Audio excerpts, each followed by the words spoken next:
The following program is a presentation of the Freedom from Religion Foundation, which is solely responsible for its content and does not necessarily reflect the views of this station.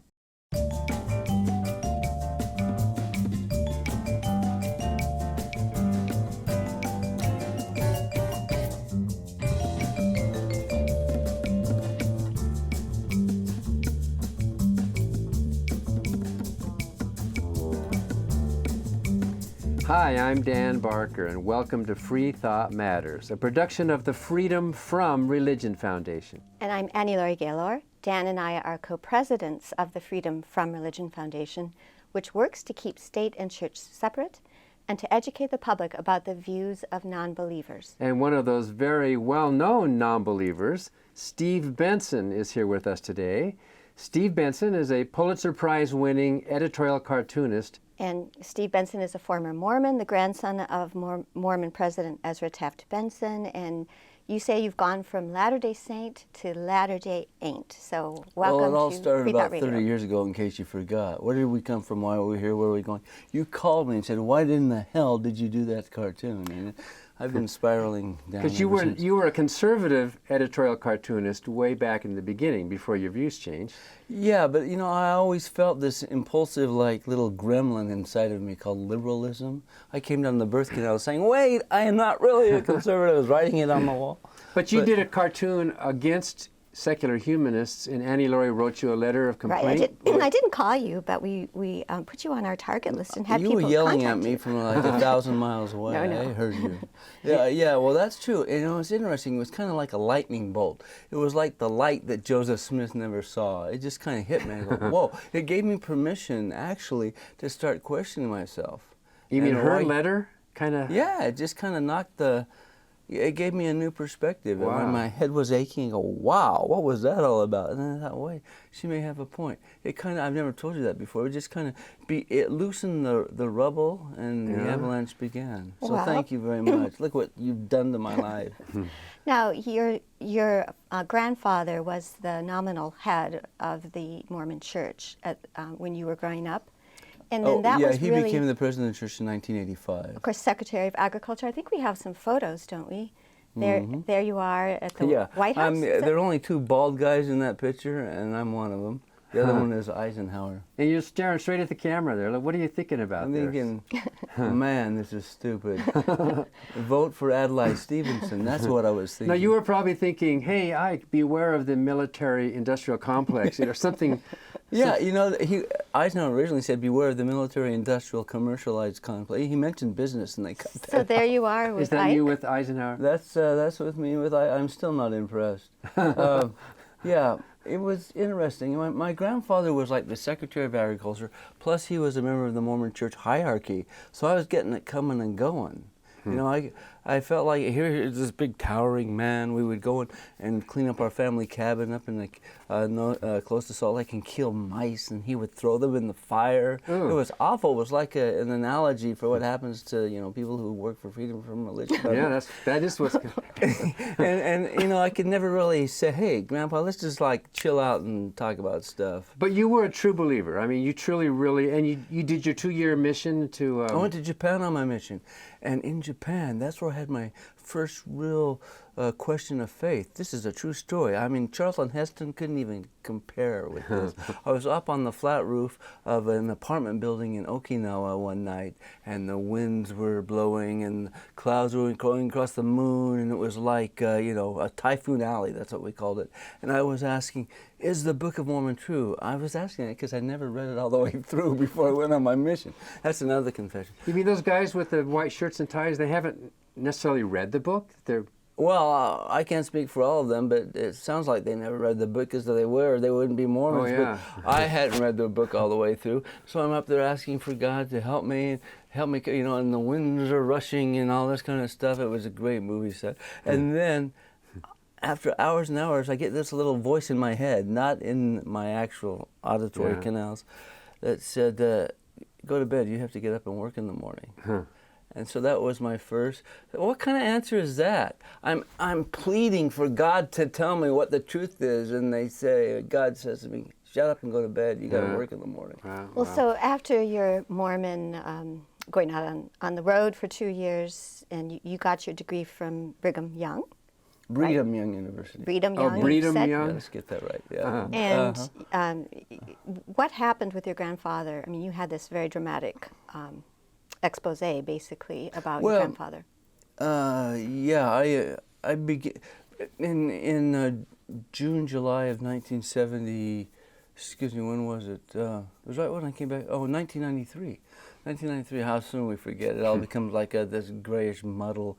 I didn't like the way the church was lying. Well, hello. But I didn't like the way they were lying about my grandfather's health. They were saying he was peppy, and yeah, he has some physical ailments, but he was still receiving revelation from the Lord. And you know, you could still process that stuff even though your body was crumbling. Well, it was crumbling from the top down, and he was mentally and physically disabled. Wasn't he basically almost comatose? Well, they dressed him up in like, a running suit, put him in his wheelchair, and they would push him out on the balcony, not off the balcony, but push him out on the balcony, and he would look at the Temple Square, headquarters of the church, and the last word I ever heard him say, and this is true, we had a family prayer around the living room couch in his apartment, and he goes, a long amen. Little did I know that, he was saying, he was agreeing with me all the way along on this. But he got to the point where he couldn't answer the door, he couldn't order books from the church bookstore, and all these Mormons were making up these fairy tales to cognitive dissonance. But was he issuing proclamations and things? Was somebody else doing it for him? Was that the deal? Well, the church spokesman, Don Lefevre, was, I was saying, why are you telling lies about my grandfather's health and able to speak? And he goes, well, this is a tough job. Yeah, they were having to kind of make stuff up. They would use old speeches that he had given. It was really kind of sad because my grandfather one day, I was in his office, and he got tears in his eyes, and he said, I'm afraid I can't deliver these speeches like the saints want me to. That's a nickname for the Mormons, the saints. And so he was, conflicted and sad that he was kind of losing it. You were the oldest grandchild, right? I am the oldest grandchild. I have remained that way. Do we have any other pictures of Steve when he was young? Don't rub it in. What is this picture? That's Grandpa when he was Secretary of Agriculture. That's my dad standing there.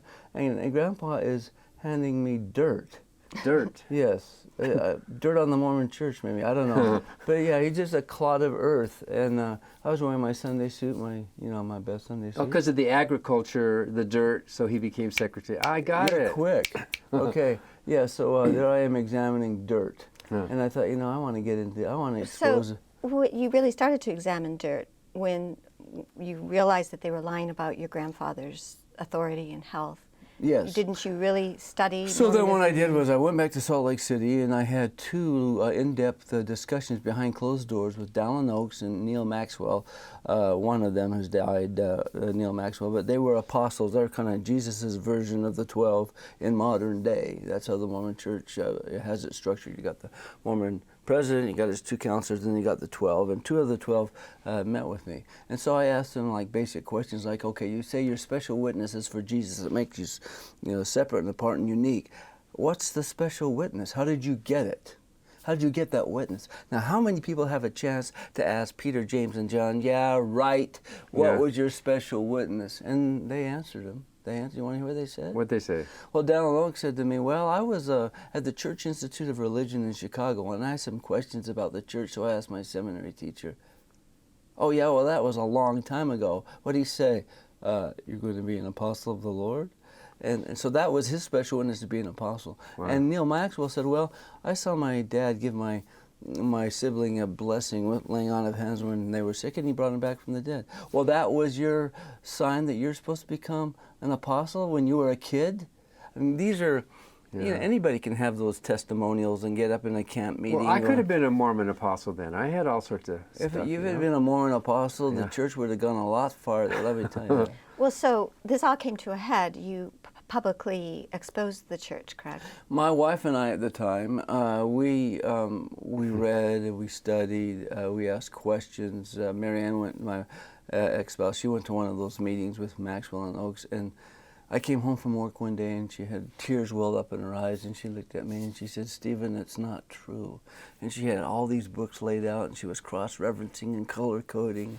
So yeah, we knew it was not true. And so we wrote our own letters of resignation. We didn't want to be excommunicated, because if you're excommunicated, they wouldn't have excommunicated me anyway, because, you know, who I was. But if we were excommunicated, to make it look like we didn't want to be excommunicated, we waited until they kicked us out, right? We wanted to, you know, walk out on our own steam. So this was made public there in Phoenix. It was made public because we went public. So, what a concept. So this was, I mean, this changed your life. Yeah, I got free donuts from the Freedom from Religion Foundation. There you go. Yeah, it did change my life. Actually, what it did is it synchronized me with my basic impulses.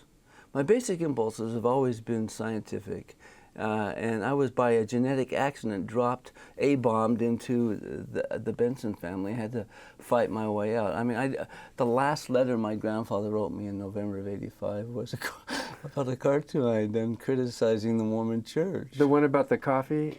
Yeah, let's look at that. Do we have that one about... what's the it shows there we go. Okay, you got the church, a public relations official, and I drew this from real life, of course. They have flat tops and they're got like little bellies and their black suit and the tie and whatnot. And then he's on the phone talking about mad bombers and con men and salamanders. That does it, Sister Jones. Get me a cup of coffee. And so I get a letter. No, first it works this way. My grandfather calls me. He calls me. And from Salt Lake City, the Mormon Zion. And he says, "Stephen, I have a cartoon in front of me. I'd like to read it to you." And I thought, you know, the Holy Spirit said to me, "Stephen, it's the one about the mad bombers." And so I knew it was coming. And there's this pause. He reads it to me and he goes, "Why?" And I almost said, "Well, why not?" But, you know, there's a time and a place for asking these kinds of questions. And he says, "Stephen, just go easy on the church." And then he writes me a letter. He says the same thing.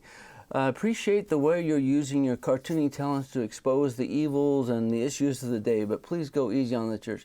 Now, wait a minute, folks. My grandfather's about to become president of the church, and God is concerned about cartoons that are being done. But it was your job, too. I mean, you had a scientific impulse, but you also had this artistic drive to express and comment on the news and on religion. I remember the first drawing I did. I was 3 years old. This was a couple of years ago. And we had these books. My parents had this large library at home, and I replicated the same thing. It was full of church books, and mine is full of anti-church books. But I pulled down a book, and I opened it up, and it was a cute little book for 3-year-olds. It had little puffy white clouds and houses and flowers and trees and stuff.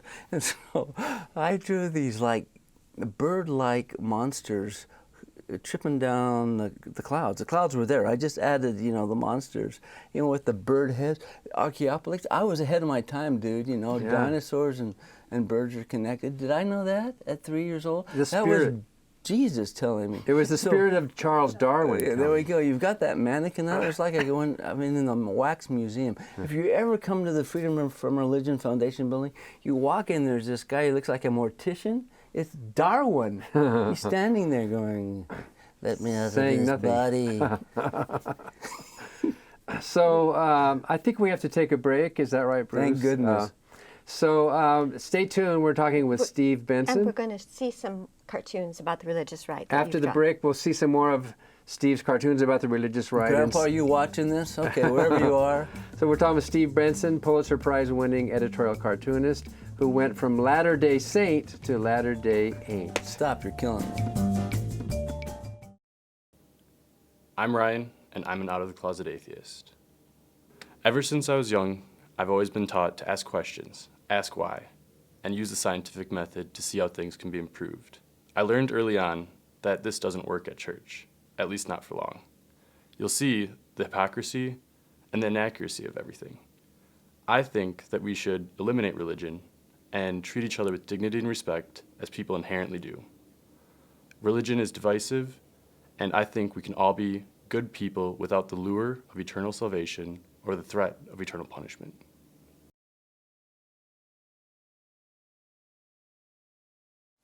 Hi, I'm Ron Reagan, an unabashed atheist, and I'm alarmed by the intrusions of religion into our secular government. That's why I'm asking you to support the Freedom from Religion Foundation, the nation's largest and most effective association of atheists and agnostics, working to keep state and church separate, just like our founding fathers intended.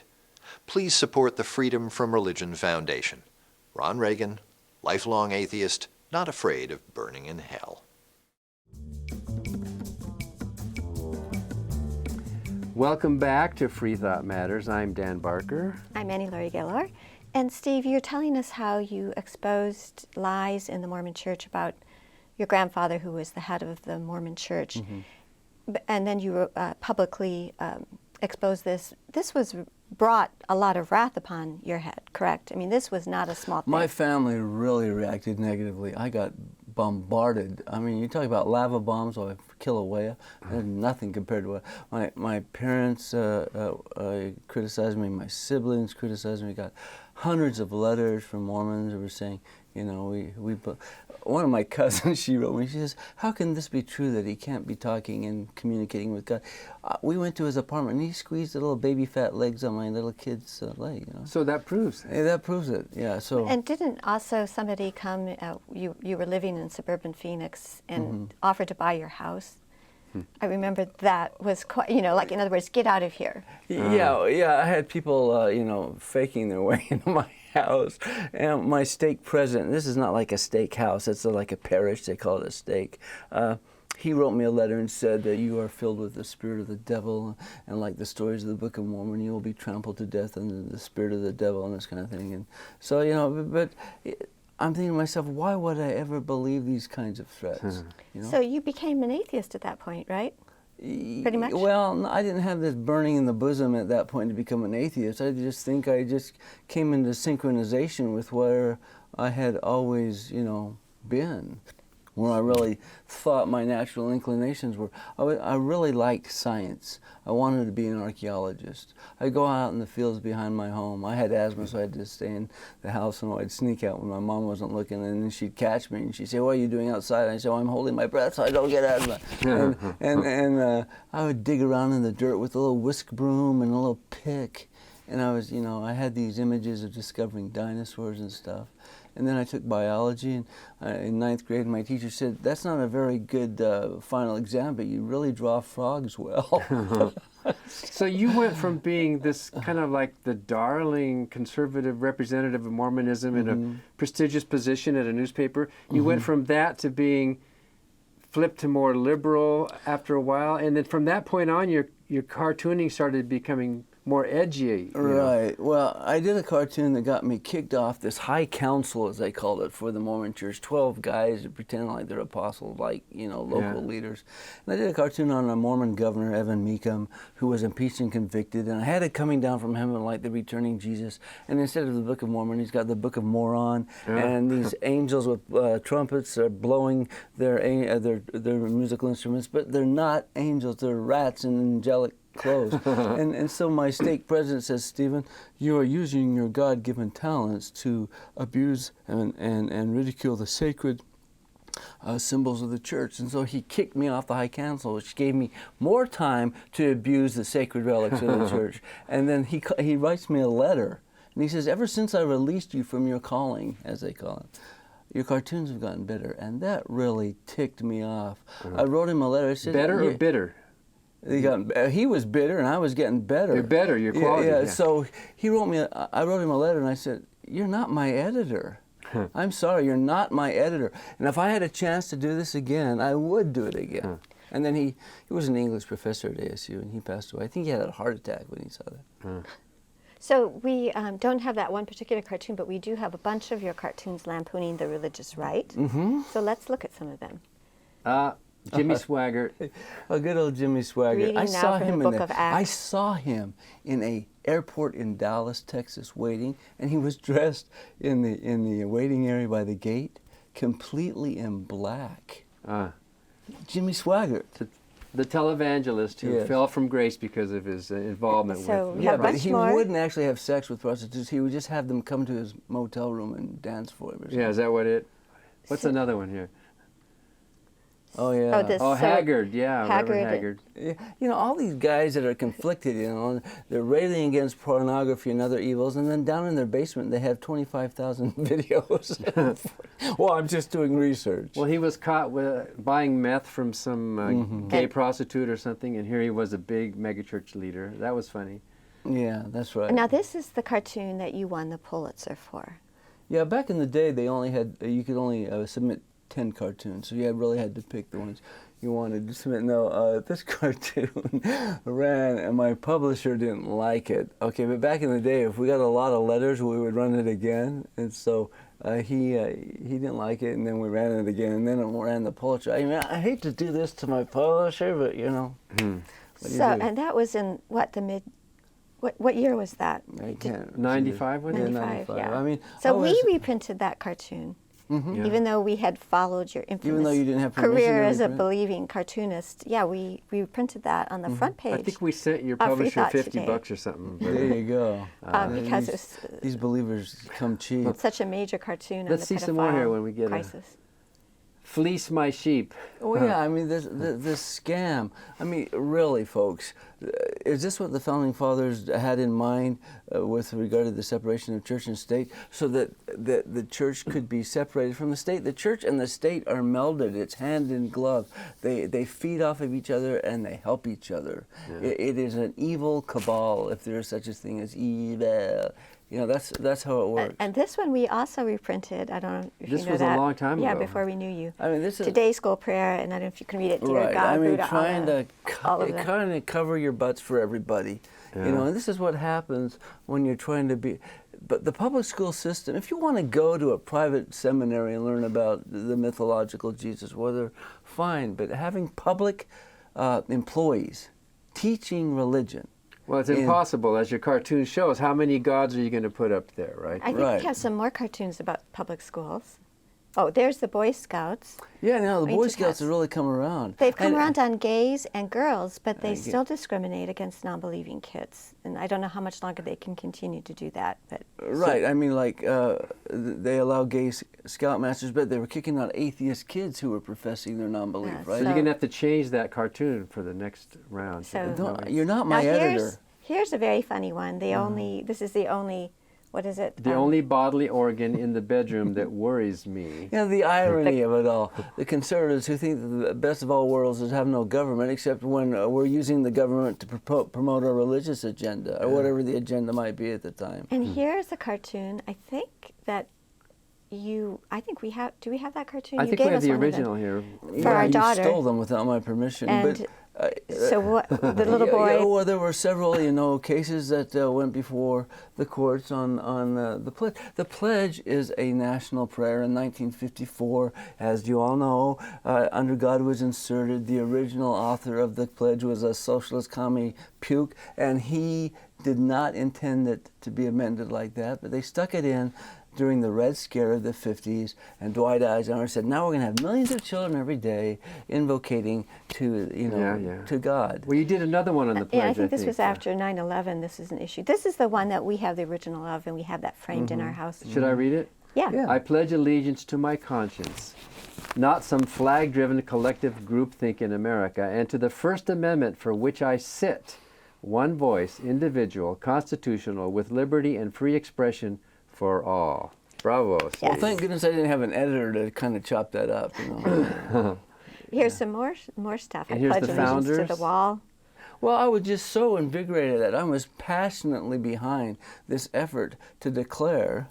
Who was the plaintiff out of California? Michael Newdow, yeah. Well, you don't have any standing because you're not married anymore. Well, she's still my kid, and he just thought this was an egregious violation. Yeah, because he won it in the state courts. Yeah. But At then the it was Ninth Circuit. And then it was overturned in. And then the Against Supreme religion Court they wiggled out of Yeah. it by saying you have no standing. Yeah, we're Excuse talking me. about the Under God and the Pledge of Allegiance. Yeah. Yeah. But he was standing. He was standing against this violation of the Constitution. Yeah. And how many of the founders were, maybe at best deist, and at worst, like Thomas Paine, almost atheist, if not atheist. Yeah. So I think we have still some more cartoons. And Oh, this was man, after the hits, they keep on 9/11. coming. We have this one And framed in our yes, office. you donated I that. was My wondering God where can all beat up these your good God. the cartoons have gone. You sent it to us and you signed it to us, so you gave it to us. I was under the influence of the devil when I did that. Yeah, okay.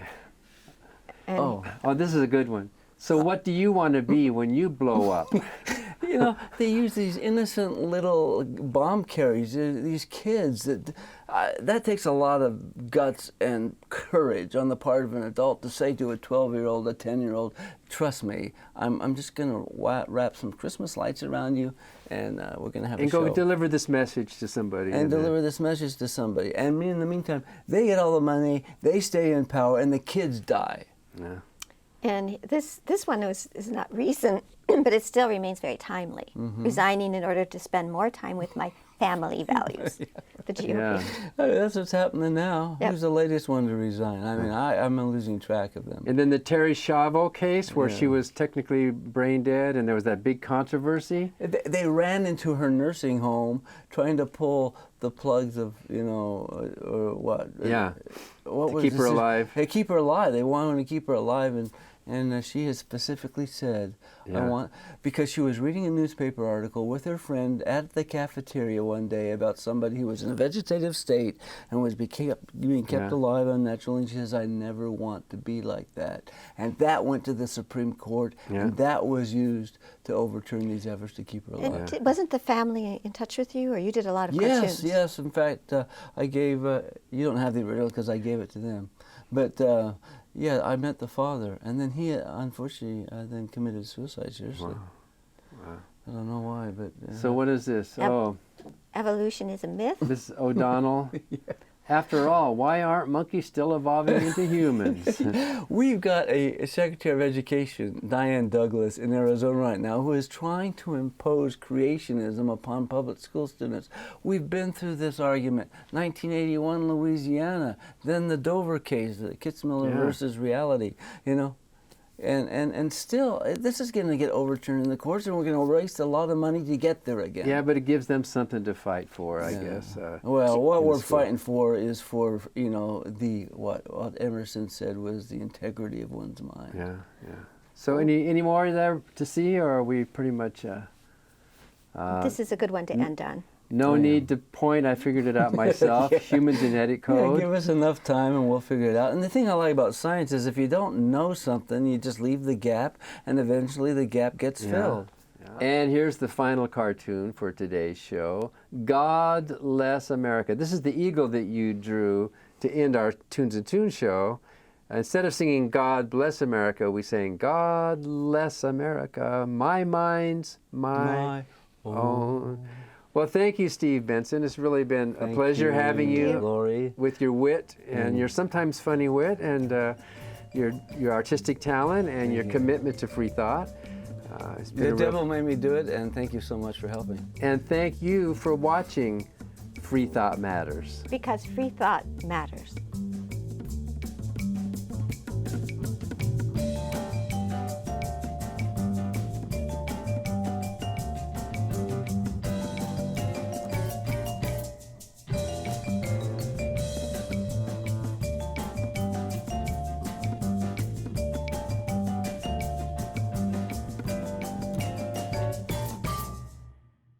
The preceding program was a presentation of the Freedom from Religion Foundation, which is solely responsible for its content and does not necessarily reflect the views of this station.